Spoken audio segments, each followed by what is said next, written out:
देवरानी की बड़ी उड़ान। रोहिणी अपनी ननद शालिनी का प्रोजेक्ट बनवा रही थी। तभी वहां रोहिणी की देवरानी मीनाक्षी आती है और अपनी जेठानी पर गुस्सा होते हुए कहती है, दीदी मैंने आपको कितनी बार कहा है कि अगर दुकान में कोई भी चीज खत्म होती है तो वो आप पहले बता दिया करो, लेकिन नहीं, आपको तो घर से ही फुर्सत नहीं मिलती। मीनाक्षी, ये तुम कैसी बात कर रही हो? दुकान में क्या खत्म होने को है? मैंने सारी लिस्ट तो दी है, उसके बाद भी तुम मुझ पर चिल्ला रही हो। आपने लिस्ट दी है लेकिन पूरे सामान की नहीं। आज मैंने दुकान में देखा कि हमारी दुकान में तेल नहीं है, घी नहीं है और ऐसी भी कई चीजें हैं जो नहीं है।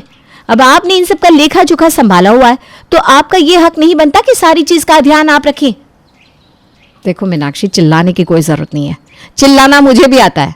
और रही बात तेल और घी की, तो वो भी हाल फिलहाल में ही खत्म हुए होंगे, क्योंकि जब मैंने दुकान की लिस्ट बनाई थी तब उनमें ये सामान थे। रहने दो दीदी, आपसे तो मुंह लगाना ही बेकार है। आपसे कुछ भी बोलो तो आप अपनी गलती मानने के बजाय मुझे ही गलत ठहरा देती हैं।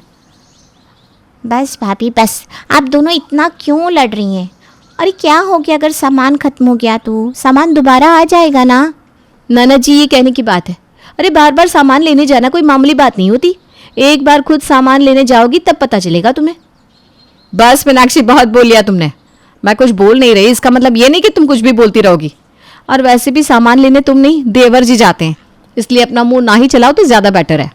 हाँ तो आप अपने देवर को खर्च कहाँ देती है? गाड़ी का खर्च होता है, तेल का खर्च होता है, आने जाने में समय लगता है, वो भी मेरे पति अपनी ही जेब से लगाती हैं। आप लोगों को तो बस घर में सामान मिल जाता है, जिसकी आप लोगों को जरा भी कदर नहीं है। अरे जिनकी मेहनत जा रही है उनसे तो पूछो। मीनाक्षी की ऐसी बात सुनकर घर में काफी तगड़ा कलेश हो जाता है। घर में कलेश सुनकर सुनीता आती है और अपनी दोनों बहुओं को इस तरह कलेश करता देख बीच में बोलती है, बहू तुम दोनों इस तरह क्यों लड़ झगड़ रही हो? आखिर क्या वजह इतना क्लेश करने की? माँ जी, आपको इस क्लेश का कारण पता चलेगा ना, तब भी आप अपनी बड़ी बहू का ही पक्ष लेंगी। इससे तो अच्छा ये कि आप हमारे झगड़े में ही ना पड़े। तुम्हें बड़ा पता है कि माँ जी मेरा पक्ष लेंगी या तुम्हारा। ये तो इस घर में सभी को पता है कि माँ जी किसका पक्ष लेती हैं। खैर, अब मुझे ना इस बात पर बहस ही नहीं करनी, क्योंकि आप लोगों से मुंह लगाना मतलब पत्थर में सर मारना। आखिरी बार कह रही हूँ, जाकर दुकान का जायजा ले लो, कुछ कमी हो तो बता देना। शाम को ही विक्रम मार्केट जाएंगे और अगर नहीं बताते तो वो सामान नहीं आएगा। मीनाक्षी से कोई कुछ बोल पाता उससे पहले मीनाक्षी वहां से चली जाती है। ये देखकर सुनीता को जरा भी अच्छा नहीं लगता, क्योंकि उसकी छोटी बहू ने न आज सिर्फ बदतमीजी की बल्कि ऐसा जवाब दिया था जिसे सुनकर किसी का भी दिल टूट जाता। सुनीता भी उदास होकर अपने कमरे में चली जाती है और रोहिणी भी उदास हो जाती है। ये देखकर शालिनी अपनी भाभी को दिलासा देते हुए कहती है, भाभी आप छोटी भाभी की बात को इतना दिल से मत लगाओ ना। आप तो जानती हैं कि भाभी जुबान से कितनी कड़वी है। शालिनी, जुबान कड़वी है ये मैं बहुत अच्छे से जानती हूँ, लेकिन अगर आप किसी को इज्जत नहीं दे सकते तो उसके सामने अपना मुंह खोलने की हिम्मत तो मत करो। इतना बोलकर अब रोहिणी वहां से चली जाती है। इस तरह घर में क्लेश का माहौल हो जाता है। अगले दिन जब सभी खाना खा रहे थे तभी मीनाक्षी का पति विक्रम अपने बड़े भाई राहुल से कहता है, भैया मैं सोच रहा था कि हमारे दुकान में अभी काफ़ी चीज़ों की कमी है, क्यों ना हम अपनी दुकान को बढ़ा लें। मेरा मतलब है अपनी दुकान में सामान को बढ़ा ले। जैसे हमारी दुकान परचून की है तो क्या ना उसको बढ़ाकर उसमें कुछ ऐसी चीज़ें रखी जाए जो हमारे ग्राहकों की ज़रूरत को पूरा कर सके। और वो चीज़ें क्या हो सकती है? भैया कुछ भी हो सकती है। जैसे मान लो किसी को कहीं इमरजेंसी हो जाए तो उसमें हम छोटी मोटी दवाइयाँ रख सकते हैं।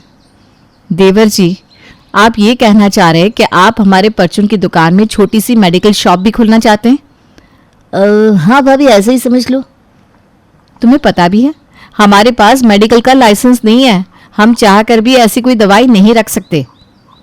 हाँ विक्रम, तुम्हारी भाभी बिल्कुल सही कह रही है। हमारी परचून की दुकान है, इसलिए हम परचून की दुकान में ही सामान की बढ़ोतरी कर देंगे, लेकिन हम अपनी परचून की दुकान में दवाइयाँ तो नहीं रख सकते। तो ऐसा करते हैं कि हम मेडिकल शॉप खोल लेते हैं। विक्रम, दुकान खोलना इतना आसान काम नहीं है। तुम्हें पता है, जब ये दुकान मैंने और बाबूजी ने खड़ी करी थी तो हमारे पसीने छूट गए थे। हम लोगों ने खून पसीना एक करके इस दुकान को खड़ा किया। भैया बीच में बोलने के लिए माफ़ करना, लेकिन उस समय आप लोगों का खून पसीना लगा क्योंकि उस समय हमारी ऐसी कंडीशन नहीं थी कि हम कोई दुकान खोल सके। लेकिन अब हमारे पास पैसे भी हैं और हमारी कंडीशन भी अच्छी है, तो हम दूसरी दुकान क्यों नहीं खोल सकते? मीनाक्षी, सिर्फ दुकान खोलने की बात नहीं है, बात उस पर दवाई रखने की भी है, और दवाई का काम आसान नहीं होता। और जो तुम पहले की बात कर रही हो ना, अरे तुम पहले के बारे में जानती हो क्या हो? मुझे विक्रम जी ने सब कुछ बता दिया है, घर के हालात क्या थे। भैया आप मेरी बात मानिए तो दूसरी दुकान खोल ही लीजिए। अब देखिए ना, आपका भी परिवार है, मेरा भी परिवार कल को बढ़ जाएगा, और माँ भी तो है। अब इस छोटी सी दुकान में हम अपना खर्चा कैसे चलाएंगे? हमारा परिवार बढ़ता ही जा रहा है, ना कि कम हो रहा है। नहीं नहीं, फिलहाल के लिए हम कोई दूसरी दुकान नहीं खोलेंगे, बस बात यहीं खत्म। इतना बोलकर राहुल अपने खाने पर से उठ जाता है और वहाँ से जाने लगता है। लेकिन तभी विक्रम भी टेबल पटकते हुए उठता है और गुस्से में अपने भाई से कहता है, दुकान तो खुल के रहेगी, और वो भी हमारे इस परचून में ही। मैं भी देखता हूँ कि आखिर मेरे मेडिकल शॉप को खोलने से कौन रोकता है। विक्रम की बात का जवाब राहुल नहीं देता और वहाँ से पैर पटकते हुए चला जाता है। इस तरह घर में काफ़ी सन्नाटा छा जाता है, जिसके बाद सुनीता अपने सर पर हाथ रखकर बैठ जाती है। सुनीता भी खाना खत्म नहीं करती और उठकर चली जाती है। घर में आए दिन कलेश होता रहता, ये देखकर सुनीता काफ़ी परेशान हो जाती है। ऐसे ही एक दिन सुनीता अपनी पड़ोसन कुंती के घर जाती है, जहाँ वो अपनी पड़ोसन के घर में 2 किचन देखती है। 2 किचन को देखकर वो कुंती से सवाल करती है, कुंती बहन, तुम्हारे घर में 2-2 किचन क्यों है? अब क्या बताऊं बहन, जब घर में 2 बहुएं होती हैं ना तो घर का बंटवारा होता ही है। घर में आए दिन कलेश होता रहता था और वो कलेश मुझसे बर्दाश्त नहीं हो पाता था। मैं इन कलेश से परेशान हो चुकी थी, जिस वजह से मैंने अपने दोनों बेटों को अलग ही कर दिया। कुंती की बात सुनकर सुनीता शांत होकर बैठ जाती है। सुनीता की आंखों में आंसू थे और होठों पर चुप्पी। उसकी चुप्पी और आंखों में आंसू देखकर कुंती उसके कंधे पर हाथ रखती है और कहती है, क्या हुआ सुनीता, कब से देख रही हूँ कुछ ज़्यादा ही शांत हो गई है तू। कोई बात है क्या जो तुझे परेशान कर रही है? मैं यहाँ आई तो थी तुझसे सलाह लेने, लेकिन लगता है तूने जो किया वो सही किया, और अब मुझे भी वही करना चाहिए जो तूने किया। मतलब मैं कुछ समझी नहीं। जिस तरह तेरे घर में लड़ाइयाँ होती थी ना, ठीक उसी तरह मेरे भी घर में हमेशा लड़ाई होती है, क्लेश होते हैं। और तुझे पता है कि हर समय घर में क्लेश होना अच्छा नहीं होता। घर में शांति रहे बस। इसलिए मैं भी अपने दोनों बच्चों को अलग कर दूंगी। क्या पता अलग होने के बाद वो दोनों शांति से रह सके। लेकिन तेरे तो दोनों बेटे इतने अच्छे थे, बहुएं इतनी अच्छी थी, फिर उन दोनों के बीच में लड़ाइयाँ होती क्यों है? ऐसी कौन सी वजह है? दुकान को लेकर छोटा बेटा बोलता है कि मेडिकल की शॉप खोलनी है, लेकिन बड़ा बेटा कहता है कि नहीं, उसे परचून की दुकान ही चलानी है। अब जिस तरह एक म्यान में 2 तलवार नहीं रह सकते, ठीक उसी तरह एक दुकान में 2 दुकान तो नहीं खोल सकते। और इसीलिए लगता है कि मुझे भी तेरा ही तरीका अपनाना पड़ेगा। कुंती सुनीता की परेशानी देख अपने बेटों को अलग करने की सलाह देती है, और इस तरह सुनीता कुछ देर बाद अपने घर आ जाती है। देर शाम जब उसके दोनों बेटे घर आते हैं, तब सुनीता अपने दोनों बेटे और दोनों बहुओं को आवाज़ लगाती है, राहुल, विक्रम, बहू, शालिनी, सबके सब यहाँ हॉल में आओ, मुझे सबसे बहुत ज़रूरी बात करनी है। सुनीता की बात सुनकर सभी हॉल में आते हैं। सुनीता का सीरियस मूड देखकर सभी एक दूसरे की शक्ल देखने लगते हैं। माँ क्या हुआ, आपने हम लोगों को इतना अर्जेंटली क्यों बुलाया? हाँ माँ, ऐसी क्या बात है जो आपने हमें इस तरह अचानक बुलाया? बच्चों, इस घर में आए दिन कलेश होता रहता है। मुझे घर में चिक चिक बिल्कुल भी पसंद नहीं, क्योंकि ये कलेश एक न एक दिन किसी पर निकल ही जाता है। मुझे घर में शांति चाहिए, और इस शांति को बनाने के लिए मैंने एक फ़ैसला लिया है। फैसला? कैसा फैसला माँ? यही कि इस घर में बंटवारा होगा, इस दुकान का बंटवारा होगा। बंटवारा? लेकिन माँ। बस विक्रम, मुझे तुम लोगों के मुंह से एक शब्द और नहीं सुनना। जब तेरे बाबूजी इस दुनिया को छोड़कर गए थे, तब मैंने उनसे एक वादा किया था कि मैं उनके इस घर को कभी बिखरने नहीं दूंगी, लेकिन शायद अब ये नहीं हो सकता। मैं उनके इस छोटे से आशियाने को नहीं संभाल पाई। इस घर में हमेशा कलेश होता रहता है, पर अब बस इस कलेश में मैं और नहीं रह सकती। मैं इस घर में शांति चाहती हूँ बच्चों, इसलिए कल के कल इस घर का, इस दुकान का, यहाँ तक कि बर्तनों का भी बंटवारा होगा। इतना बोलकर सुनीता वहाँ से अपने कमरे में चली जाती है और कमरे में जाकर फूट फूट कर रोने लगती है। वहीं उसके घर में उनकी बहू को कोई एहसास नहीं होता और वो इस बंटवारे के लिए आसानी से मान जाती है। अगली सुबह वकील आता है और सबका बंटवारा करके चला जाता है।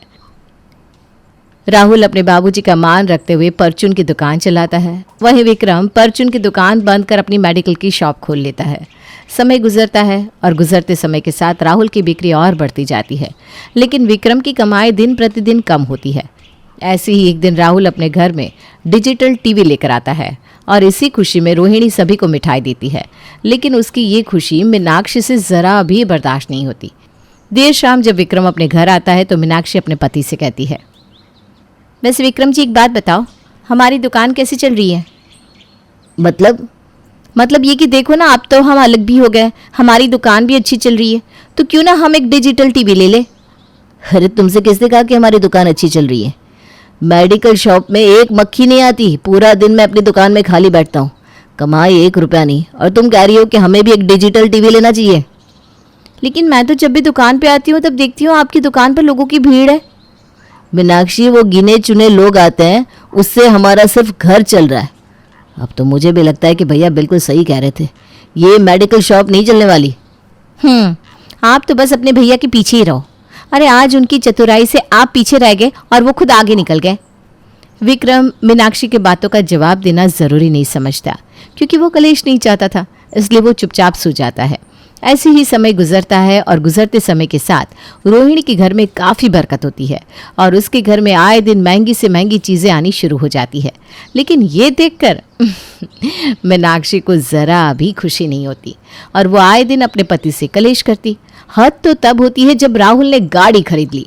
उनकी इस तरक्की को देख मीनाक्षी अपने पति को कॉल करती है, विक्रम देख लो अपने भाई की कमाई, उनके पास इतने पैसे आ गए हैं कि उन्होंने अब 4 चक्का भी खरीद लिया, लेकिन तुम हो कि कुछ कर नहीं पाते, तुमसे तो अपने घर के खर्च ही खत्म नहीं होते। गुस्से में मीनाक्षी फ़ोन रख देती है, लेकिन मीनाक्षी का गुस्सा देख अब विक्रम भी परेशान हो चुका था। उसके घर में और लड़ाई ना हो, वो गुस्सा ना करे, बस इसलिए विक्रम अब लोन लेकर अपने घर में फ्रिज लाता है। अपने घर में बड़ा फ्रिज देखकर मीनाक्षी बेहद खुश होती है और वो अपनी खुशी सभी को जाहिर करती है।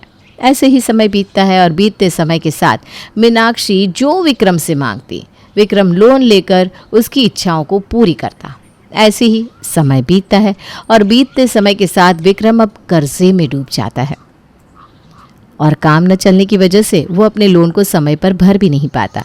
ऐसे ही एक दिन विक्रम अपने घर में बैठकर खाना खा रहा था, तभी उसके पास एक कॉल आता है। आपने अब तक लोन नहीं भरा है, अगर आपने लोन नहीं भरा तो हम अपना भुगतान आपके घर से कर लेंगे। विक्रम कुछ बोल पाता उससे पहले ही कॉल कट जाती है और ये सब देखकर मीनाक्षी विक्रम से कहती है, किसका कॉल था विक्रम? लोन वाले का। उन्होंने हमें धमकी दी है कि अगर हमने लोन नहीं चुकाया तो वो हमारा घर हमसे छीन लेंगे। क्या? लोन? हाँ, लोन। तुम्हारी जो फरमाइश पूरी हो रही थी ना, वो मेरे पैसों से नहीं बल्कि लोन से हो रही थी। अरे तुमने मुझे कभी समझा ही नहीं, कभी मेरा साथ दिया ही नहीं, इसीलिए शायद आज मैं कर्जे में डूबा पड़ा हूँ। इतना बोलकर विक्रम अब वहाँ से चला जाता है और दुकान में बैठ जाता है। विक्रम अब काफ़ी टेंशन में था, क्योंकि उसको धमकी आई थी कि अगर उसने लोन नहीं चुकाया तो उसका घर उसके हाथ से चला जाएगा। ऐसे ही एक दिन विक्रम अपनी दुकान में अपने सर पर हाथ रखे बैठा था और उसी वक्त उसका बड़ा भाई राहुल वहाँ से गुजरता है। राहुल की नज़र विक्रम पर पड़ती है, जहाँ वो देखता है कि विक्रम काफ़ी उदास है। उसको इस तरह देख राहुल अपने भाई के पास जाता है। अरे विक्रम, तो इस तरह चुपचाप क्यों बैठा है? अब नहीं भैया, कुछ भी नहीं, बस यूं ही। विक्रम, बड़ा भाई हूँ तेरा, भले ही हम किसी वजह से अलग हो गए हैं, लेकिन खून का रिश्ता कभी बदलता नहीं। आज भी तेरी शक्ल देखकर बता सकता हूँ कि तू कब परेशानी में रहता है और कब नहीं। अपने भाई की ऐसी बात सुनकर विक्रम की आंखें भर जाती है और वो अपनी आंखों में आंसू लिए राहुल के गले लग जाता है। अपने भाई को इतना हताश और परेशान देख राहुल उसको शांत करवाते हुए कहता है, अरे अब सेंटी मत हो, बता क्या बात है? भैया आप सही थे, मैं गलत था, आपसे दूर होके मुझे मेरी गलती की सजा मिल गई। अरे लेकिन हुआ क्या है, कुछ तो बता। अपने बड़े भाई के मुंह से ऐसी बात सुनकर विक्रम राहुल को सब बता देता है कि किस तरह अलग होने के बाद भी उसके घर में हर वक्त लड़ाइयाँ होती थी, किस तरह उसने अपनी बीवी की डिमांड पूरी करने के लिए लोन लिया, लेकिन अब वो उस लोन को भर नहीं पा रहा क्योंकि उसका काम अच्छा नहीं चल रहा और उसके पास पैसे नहीं है। विक्रम ये बात बोलते बोलते रोता जाता है और उसे इस तरह रोता देख राहुल उसको शांत करवाता है। विक्रम, तू चिंता मत कर, जब तेरा बड़ा भाई तेरे साथ है तो तेरे ऊपर कोई मुसीबत आ ही नहीं सकती। तेरा लोन मैं चुकाऊंगा। बता कितना पैसा और कितना चुकाना है? 8 लाख रुपये भैया। 8 लाख रुपए तूने इतने पैसे इतनी जल्दी खत्म कर दिए? भैया मुझसे बहुत बड़ी गलती होगी, मुझे माफ़ कर दीजिए। मैं बस अपने घर में कलेश नहीं चाहता था। अपने भाई की मजबूरी देख राहुल भी चुप हो जाता है। वो उसे 8 लाख रुपए का चेक पकड़ा देता है और इस तरह विक्रम अपना सारा कर्जा चुका देता है।